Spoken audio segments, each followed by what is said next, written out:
બાપુ આ વસ્તુ આખી જુદી છે ને આ સમજવા માટે સદગુરુ જોવે. મા બાપ છે ને આપણા માતા પિતા છે ને એ સદગુરુ છે 100%.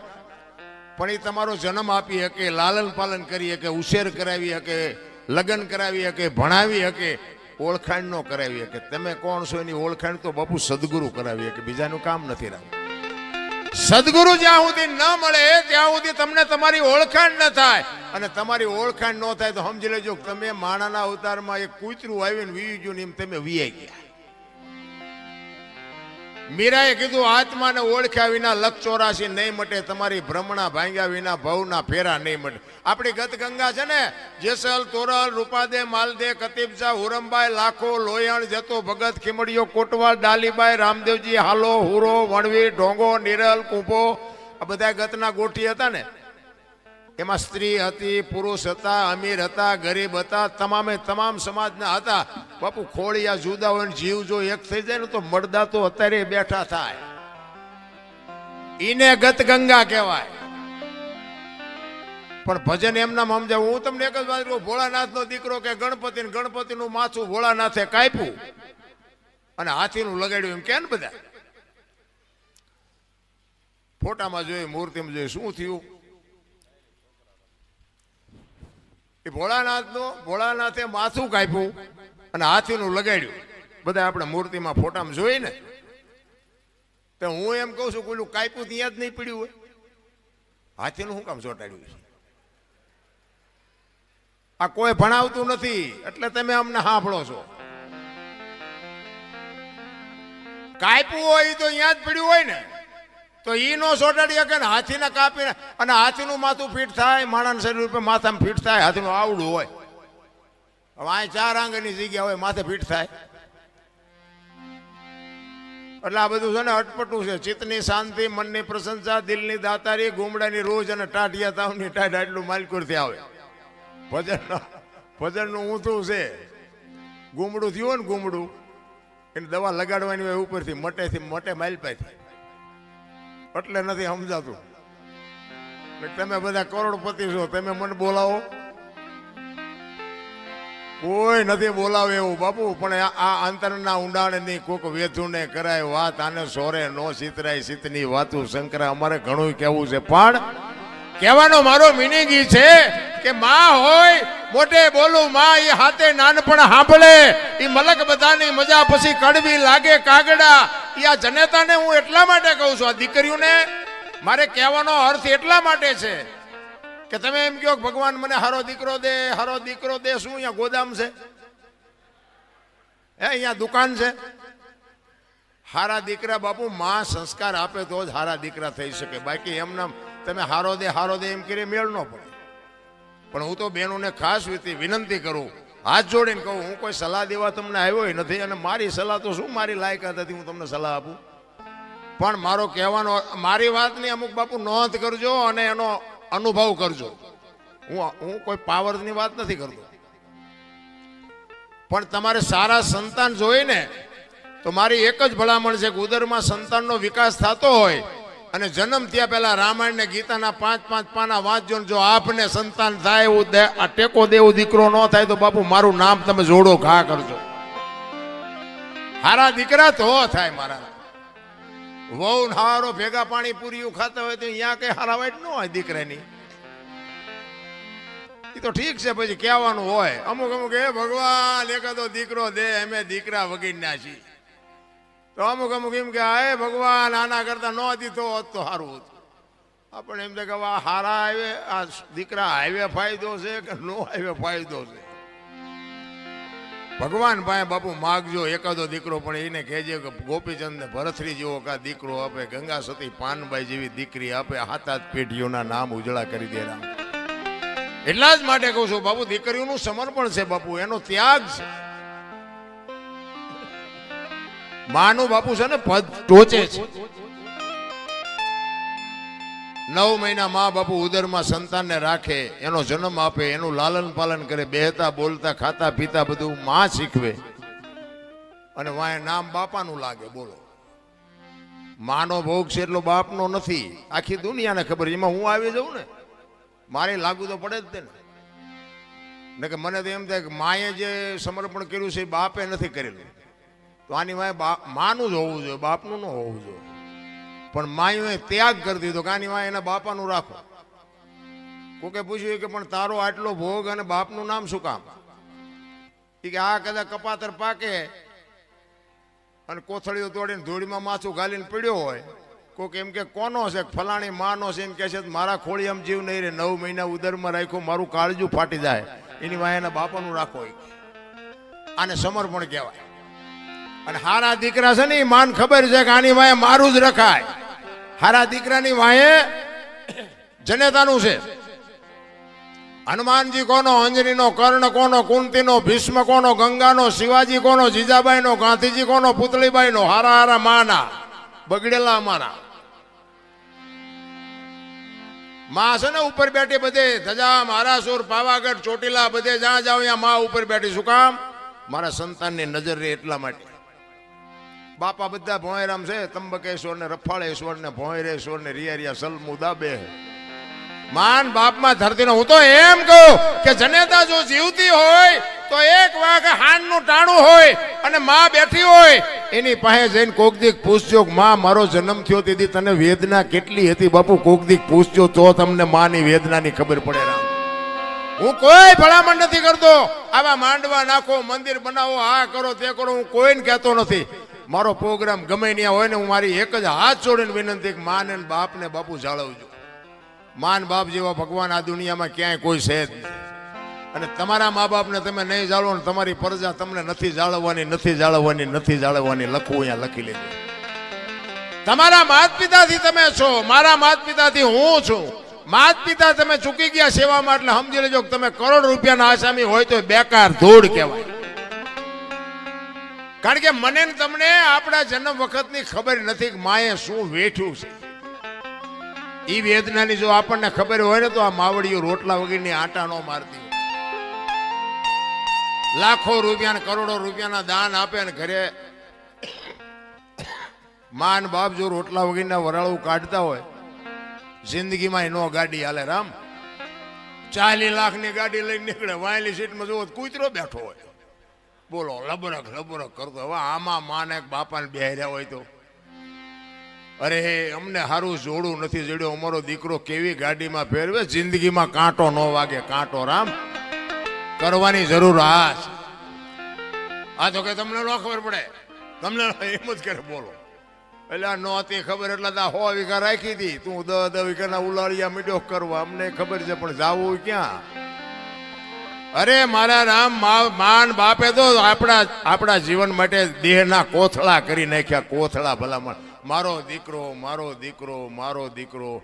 અરે શું માન બાપે બાપુ તમને મને સમજ. એક જનેતા પોતાના ઉદરમાં 9 મહિના રાખે, એને આમ હાલતી હોય, માસ હાલતી હોય તો બાપુ આમ ઉતાવળો પગ ન મૂકે. બાપુ પોતાના સંતાનની તકલીફ ન પડે એના માટે રહી અને આમ પગલાઓ ધીરે ધીરે ભરતી હોય.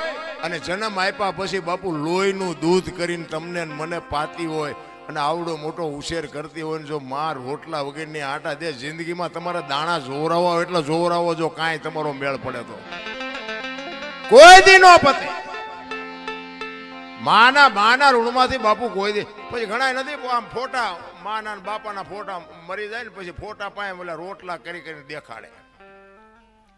અમે કે ધરાવીને પછી જમીશ. આવું ખવડાવ્યું હોત તો 2 વર્ષ જીવે એવું હતું. આ ભૂખ્યા માર્યા છે ને હવે શું ફોટાને દેખાડો છો? ભૂખ્યા માર્યા હોય ને દુનિયાને પછી દેખાવ કરે. આમ થાળીઓમાં રોટલા ને શાક ને દાળ ને ભાત ને મૂકીને પછી આમ ફોટા પાય મૂકે.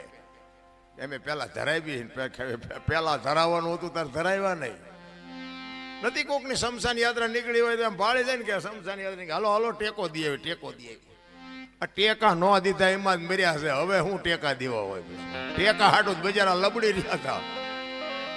નથી હોય જીવતા તારે હોતું નથી. એટલે માણા વખાણ મર્યા પછી જ કરે છે કે માણા બહુ સારો હતો, સારો હતો પણ જીવવા દીધો જ નથી. એને હજી જીવવું હતું. માર્યો છે ભૂંડી હાલે તો પછી વખાણ કરે બધા.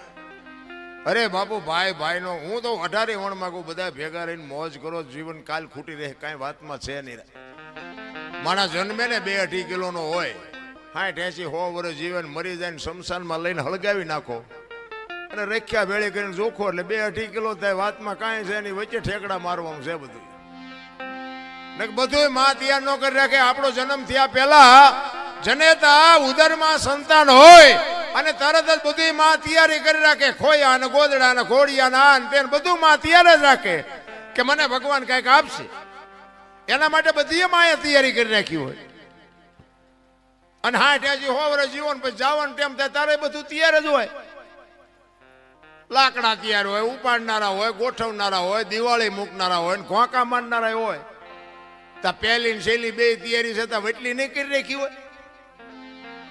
પણ આ માઇલ પાવલું હું થોડુંક કરે ને, હું થોડુંક ભણી ગયા હોય એમાં વળી ભગવાને થોડુંક ધોરું સાંભળું આપ્યું હોય, થોડાક છૂટા આપ્યા હોય, થોડીક સંપત્તિ આપી હોય તો તમે જોવો તો નકરા ઠેકડા. આપણે કોઈની જરૂર નથી, આપણે કોઈને જરૂર નથી. તું મરીશ તાર 4 જણા નહીં જોવે, હાલીને જઈશ. અહંકાર કહે છે મારે કોઈની જરૂર નથી, અનુભવ કહે છે મારે ચપટી ધૂળની જરૂર છે. બાપ કોઈ અહંકાર કરવાને કંસ કૌરવ અને રાવણ જેવા દુનિયામાં હતા નહોતા થઈ ગયા. એમની પાસે આપણું એની રજ નથી. ભગવાનને ધ્રુજાવે એવા આ કૃષ્ણ પરમાત્માનો પ્રસંગ છે ને. કૃષ્ણ પરમાત્મા તમે વિચાર કરજો, કંસની તમને એક વાત કરું કે એના બેન દેવકીજી અને વસુદેવ મહારાજ હતા ને. કંસે પાપ બહુ કર્યું હતું, ખોટું બહુ કર્યું હતું, પણ એના બેન બનાવીને બહુ પ્રેમ કરતો હતો. દેવકી માને અને વસુદેવ મહારાજને પ્રેમ બહુ કરતો કંસ. એટલે એકવાર આમ રથમાં બેહાડી અને બેનને બનાવીને રથમાં બેહાડી અને આમ બગીચામાં ફરતા હતા. એમાં આકાશવાણી થઈ. એના કર્મનો બાપુ ઘડો ભરાવા આવ્યો ને એટલે આકાશવાણી થઈ કે કંસ, તું આટલો બધો તારી બેન બનાવીને પ્રેમ કરસ ને, પણ તારી બેનનું 8મું સંતાન જ તારું મોતનું કારણ બનશે. હવે મને કાલ મારી નાખવાના છે એમ કે એટલે તો પછી બાપુ ફડકા વધી જાય. પછી ઓલો પ્રેમ બધું વયું ગયું, બેન ના બનાવીનો પ્રેમ વયું ગયો. એ કે મને મારી નાખે તો બેન ને બનાવીને શું કરવા, આવો પ્રેમ રાખીને શું કામ. દુનિયા સ્વાર્થી તો છે 100%. એ પછી જેલમાં પૂરા ના કર્યું તે કર્યું જે કર્યું હોય. હવે એને વિચાર એવો થયો એ કે મને 8મું સંતાન મારવાનું છે ને, એટલે 7 સંતાન થાય ત્યાં સુધી આપણે કઈ ચિંતા નથી. એટલે એ કે 7 સંતાનને આપણે કાંઈ કરવું નથી, 8મું સંતાન થાય ને ત્યારે એને આપણે જીવવા દેવું નથી. હવે આને આવો વિચાર આવ્યો અને કૃષ્ણ પરમાત્મા વિચાર કરે કે હારો આ જો 8 મારે ને તો જ મોતનો ઘડા એનો ભરાય એવું છે ને. આને હારો વિચાર આવ્યો, આ 7 નો મારે તો મારી આકાશવાણી ખોટી પડે અને ઘડો પૂરો ભરાય નહીં. અને ભરાણા પહેલા હું મારું તો મારો અન્યાય કહેવાય.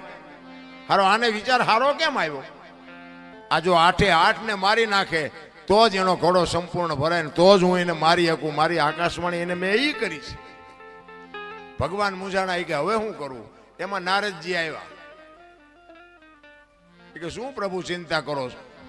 એ કે ભાઈ મેં આકાશવાણી કરી છે આવી અને 8 મારે ને તો એનો ઘોડો ભરાય એવું છે ને. એને વિચાર સારો આવ્યો કે 7 ને મારે શું કામ મારવા જોઈએ? તો નારદજી કે પણ તમારું કહેવાનું શું થાય છે? એ કે ઈ 7 ને જો મારે ને તો મેળ, પણ મૂળ તો તમારે મરવવા જ છે ને. તમારે ન ખોટું કરવું હોય પણ દુનિયા તમને ખોટું કરાવે. મૂળ તો એ કે મરવી જ નાખવા છે ને. એ તો હું મરવી નાખી, તમે શું કામ મૂંઝાવશો? એ કે એ નારદજી આવ્યા ને તો કંસ આખી સભા ભરીને બેઠો હતો. એટલે નારદજીને જોયા ને એટલે કંસ સામો આવ્યો, પધારો પધારો ભૂદેવ પધારો. એ કે શું આવડી મોટી સભા ભરીને બેઠા છો? એ કે ભાઈ એક પ્રશ્ન મૂંઝાણો. એમાં સભામાં અડધા એમ કે મારી નખાય, અડધા એમ કે ભાઈ નો મરાય, 7 ને હું કામ મારવા જોઈએ? એટલે નારદજી આવ્યા. એ કે ભાઈ અમને પ્રશ્ન મૂંઝવે છે, આવી રીતની વાત છે, આમાં શું કરવું? અડધા કહે છે કે મારી નખાય 7 ને, અડધા એમ કે છે કે નો મરાય. તમારું શું કેવું? તમે જે નિર્ણય કરો. એ કે હું તો તમને નિર્ણય કરાવું પણ તમે શું નક્કી કર્યું? કંસ કે પણ મેં તો એ નક્કી કર્યું છે કે 8મું સંતાન મને મારવાનું છે એવી આકાશવાણી થઈ છે. તો 8મા સંતાનને મરવાનું તો 7 ને મારે શું કામ મારવા જોઈએ? નારદજી કે ઈ જ તમારી ભૂલ છે. આઠે આઠને મારી જ નખાય. એ કે પણ તમે વિચાર તો કરો, એને ભગવાન એવું બોલ્યા છે કે આઠમું સંતાન તો 1 2 3 4 5 6 7 પછી જ 8 આવે ને, 7ને મારવાનો અરજ શું? એ કે તમે નહીં સમજો, હું તમને સમજાવું. એ કે આમ દિવાલ ઉપર લીટા કરો. જો આ નારદજી બાપુ ખોટું જે કરાવવા વાળા હોય ને એ તમને ગમે ઊંધા કાન પકડાવીને તમને ખોટું કરાવે. નારદજી કે આમ તમે લીટા કરો. આમ લીટા કરાવ્યા 8. એ કે લીટા હું કામ? એ કે હું તમને કહું એમ કરો ને. એ આમ 8 લીટા કરાવ્યા. એ કે ગણો. એટલે આમ ગણ્યા 1 2 3 4 5 6. એ કે 8મો આ થયું ને? તો કે હા. કે તમે આઈન પાથી ગણ્યા ને ભગવાન છે કે આઈન પાથી ગણશે તો? એ કે તો હારું પેલું રહ્યું જ મને મારી નાખે. એટલે કહું છું કે હાથે હાથને પતાવી દો. તો કે તો પતાવી દો. તમારે નથી કરવું, દુનિયા કરાવે. દુનિયા ઊંધા કાન જગત પકડાવે છે. કોઈને બાપુ એવું કરવું જ નથી. મારો કહેવાનો મિનિંગ બાપુ આ ઇતિહાસ છે ને બધું ગૂઢ ઇતિહાસ છે. કારણ કે નકે તમને મને વિચાર આવે કે જો આ સંતાનની બીકથી કંસને બાપુ આટલી બધી તકલીફ પડી હોય તો આ જેલમાં હું કામ, જેલમાં બેન ભેગા હું કામ પૂરે? આ બધી અટપટી વાત છે. એટલામાં બહુ ઊંડું ઉતરે જેવું નથી. એટલા માટે મારે એક માની વાણી કરવી છે. તમારી જેવી મોજ છે એવો આનંદ કરાવીશું. પણ આમાં કેવું છે કે મેં કીધું મારે 7-8 રાતું ખેંચી છે ને એટલે ક્યારેક ક્યારેક ગોટે ચડે બધું. એટલે પુરુષોત્તમ બાપુ એક વાણી બાપુ છે. જેટલા મહાપુરુષો છે ને એ તમે વિચાર કરો કે આજે આપણે બધાને યાદ કરી છે. એના માતા પિતાના સંસ્કાર કેવા છે? કેટલા મા બાપે બાપુ એના સંસ્કાર કેવા આપ્યા છે કે આજે આખી દુનિયા એના ગાણા ગાય છે. અમારે અહીંયા કઈ કોથળા નથી આવતા. આ હરિચંદ્રની વાત કરી કે સગાળસાની ગમે એની વાત કરી તો એની પેઢીઓના અમારે અહીંયા કોથળા નથી આવતા. એના મા બાપે બાપુ કેવા સંસ્કારનું સિંચન કર્યું છે, આજે દુનિયા એના ગાણા ગાય છે. એટલા માટે પુરુષોત્તમ બાપુ એની વાણીમાં એની માની વાત કરે છે કે મારી મા તો મારી મા છે ભાઈ. અને બાપુ માનું જો જતન કરતા તમને આવડી જાય તો જિંદગીમાં સતયુગનો બાપ છે આ સમય રહ્યો ને. બાકી તો બધા વાર્તા એવું કરે છે. ઘણા કે સ્વર્ગમાં ઇન્દ્ર ભગવાન કે સોનાના સિંહાસન ઉપર બેઠા છે ને ઇન્દ્રની અપસરાયું નાચે છે ને અહીંયા ફુવારા છે ને અહીંયા કોઈક જી આવ્યું હોય કોને મારે પગ ઝાલવા? જી આવ્યું કોઈ? આમ જ હાલે તાર બધું ડીંગો ડીંગ જ. આ નથી લાગતું સ્વર્ગ જેવું નથી લાગતું? આ લગ્ન થયા તે દી આવા માંડવા નથી નાખ્યા. લ્યો આદર દહીશ પડે તો આમાં જા ખબર પડે એવું છે. ઓલા તો ઘર એવા હતા, વરસાદ થાય તો આખા ઘરના બકડિયા લઈને રખડતા, દંદુડિયું જ થતી હોય. એટલે હું ઉચારે લ્યો આ સ્વર્ગનો બાપ નથી? સ્વર્ગ કરતા સોહામણું નથી? આ છેલ્લા માણા બેઠા નિરાય દે. કદાચ 25 ઇંચ વરસાદ પડે તો આ કઈ ફેર પડે એવું છે? આટલી ખુરશીઓ ને આટલા સોફા. અરે બાપુ હારું ગોદડું નથી જડ્યું તોય હજી રોવે જ છે બધા. અમારે બે કઈ નથી, કઈ નથી. ઓલા માગણ આવે ને એ બાપા કઈક દો, એ બાપા કઈક આગળ જા, આગળ આટલું આપ્યું તો એમ જ કરે, આગળ જા આગળ. હવે આગળ ઠેઠ સુધી તારા જેવા જ છે. દેને બટકું રોટલો દેને નહીં મરી જા. બધા આ જ વાત છે. તેથી કાંઈ નહોતું ને બાપુ. આપણા માવતર બાપુ અડધો રોટલો હોય ને એમાંથી અડધો આપતા. હવે અત્યારે મૂક્યાનો માર્ગ નથી ત્યાં ડેલી આડી કરે. દવાખાને દેવા જવું પડશે. ઓલો તો હિસાબ કરી જ નાખશે. એમાં કઈ હાલવાનું નથી રામ. એ બધું રેડી કમ્પ્લીટ જ રાખે છે. મેં તો કહે જે કંઈક મોકે વાપરો, કંઈક સમયે વાપરો. જ્યાં ત્યાં નહીં પણ વ્યવસ્થિત જગ્યાએ કંઈક વાપરો તો દવાખાના ઓછા આવશે. પૈસા જ્યાં વધુ છે ને જ્યાં પૈસા વધારે આવે ને પૈસા હારે જ રોગ આવે. લખવું જ લખલી. જ્યાં તમારા પાસે પૈસા ન હોય ને ત્યાં સુધી તમે ગમે એવા લઠ્ઠા લ્યો ને તો કઈ થાય જ. કરોડપતિ છે ને એવડે 8 દી અને 8 દી બીપી મપાવે લ્યો. અને દવાખાને જાય ને તો એ ડોક્ટર એક જ વાત કરે, દાળ ભાત સિવાય કાંઈ ખાધું જ મર્યો. હવે શું પૈસાને શું કરવા? અને આ ઝૂંપડા મર્યો તમે જુઓ. માગીને ખાય, આખી દુનિયામાંથી માગીને રોટલા લાવે, ગટરોમાંથી પાણી પીવે. કોઈ દી થાય શકે? ઘણા પાછા શું કે અત્યારે આ બધો ખોરાક એવા થઈ ગયા ને આમ એવું થઈ ગયું. એ ઝૂંપડામાં રહીને શું દુકાનો નોખી છે? આપણે લેવી અહીંયાથી જ લેશે. એવડે દવા વાળું નથી ખાતા. પણ આ તમને પૈસાનો પાવર આવ્યો ને એટલે આ બધું વિજ્ઞાન ઘરમાં ભરાયું. આ બધું વિજ્ઞાન છે ને એ બધા રોગના ઘર છે. હું એવું નથી કહેતો કે તમે બધું વેકી નાખ્યું, પણ વિજ્ઞાન આવ્યું ને એની હારે જ રોગ આવ્યો છે. આ ઝૂંપડામાં તમે જો, ફ્રીજ નથી, લાઈટ નથી, પંખા નથી, એસી નથી, કાંઈ નથી, ત્યાં કઈ રોગ જ નથી થતો. આપણને ભગવાન જીમ આપતો જાય, નવી નવી સુવિધાઓ કરતા જાય, તો નવા નવા રોગ થતા જાય. ને કે આપણે આમ ઘડિયાળના કાંઠે ખાઈએ છીએ, ઘડિયાળના કાંઠે હુઈએ છીએ, ઘડિયાળના કાંઠે ચા પીને, ઘડિયાળના કાંઠે જાગી. એટલે આટલું બધું તમે થેરિકલ જીવો છો તોય શું કામ માદા પડો? આ ઝૂંપડામાં રહીને તમે જુઓ, ટીકડી નથી લેવી પડતી, ટીકડી. પણ ભગવાનને ખબર છે કે આની પાસે 18 રૂપિયા રિપોર્ટના હોવા જોઈએ ને, બિચારાને ટીકડી ક્યાંથી લેવી પડે? ઓલું ડેન્ગ્યુ થયું, પેલું ડેન્ગ્યુ આવ્યું હતું ને, ડેન્ગ્યુ તો તમે જુઓ ને તો આમ હારામાં હારો બંગલો હોય ને, બારીઓ બારણા પેક હોય ને, માલપા મસરદાનીઓ હોય ને, બધું હોય ને, તોય મસર અહીંયા જઈને કરડી જતા. બોલ, ત્યાં ઝૂંપડામાં કઈ બારણા કઈ હોય જ નહીં, મસર એને નહીં ભાળતા. આ નજર આમીની વાત છે ને બાબુ. ડેન્ગ્યુ મસર જ આવતું હતું ને કે કરડે એટલે કે આને ડેન્ગ્યુ થાય. ત્યાં બંગલામાં ઠેઠ પહોંચી જાય તો ઝૂંપડામાં ન કરડી શકે. પછી એને ખબર છે ઓલાને, અહીંયા જાય એ આ દુનિયાના કાળા ધોળા કરીને હૂતો છે, ઓલા બિચારા કાળી મજૂરી કરીને હૂતા છે. આમને કહીડે આમને. આ કોરોનામાં બાબુ હારાનો જ વારો લીધો છે. બહુ નાના માણસ નથી મર્યા બહુ. હા, એ દયાળુ છે, એને બધી ખબર છે આપણે શું કરીએ છીએ ને, બધી ખબર છે. આમાં પ્રેમથી જેને વાપર્યું છે ને એને ખબર છે. અને આવું કરતા હોય ને એમાં કહું અમુક નડે તે આવા બધા કામમાં કઈ બધા નો સાથ સહકાર આપે, એક બે તો નડે એવા હોય. આ અમે ગમે પ્રોગ્રામમાં જઈએ તો બધા કે અમને સાંભળવા ન બેઠા હોય, એક બે તો અમારી ભૂલ ક્યાં આવે છે ગોતવા હાટું બેઠા હોય. પણ હવે જે હોય, પણ માનો એક પુરુષોત્તમ બાબુ એક વાણીમાં એવું કહે છે કે મારી માં તો મારી માં છે ભાઈ, માના ઋણમાંથી હું તમે નીકળી ન શકીએ, એટલા માટે માં તો માં છે ભાઈ. અને મેં કીધું એમ બાપુ, જો એ માં, મેં કીધું ને બાપુ, દીકરી એવી સંસ્કારી હોય તોની વાત છે. બાકી તો પ્રસંગો બધાને ખબર છે, અમુક જે મા બાપના ઇજ્જત ઉપર ને એની કાળજા માથે બાપુ પગ મૂકીને દીકરીઓ ન કરવાના પગલા ભરે છે ને, એ દીકરીઓ માટે વાત જ નથી. કે મા બાપ બાપુ જીવીએ ન હકે, મરીએ ન હકે, કોઈ સાથે કાઢીને હાલી ન હકે, એવી દીકરીઓ છે આ દુનિયામાં. બધાને ખબર છે. આ તો હું મારો ટાઈમ કાઢું છું, બાકી તમને નથી ખબર, બધા જાણે છે. પણ બાપુ બધાને બંગલા ને ગાડીઓ ન હોય, ભાગ હોય ને, એ જ સાચી વાત છે. આપણા માતા પિતા જે કરે ને એ બાપુ આપણા માટે વ્યાજબી જ હોય. બીજી વાત કે કાંઈ પણ બાપુ સુખ દુઃખનું વાદળું ચડે ને, તેથી બાપડા માવતરના ડેલા ઉઘાડા હશે ને તો તમે બાપુ કંઈક વાત કરી શકશો.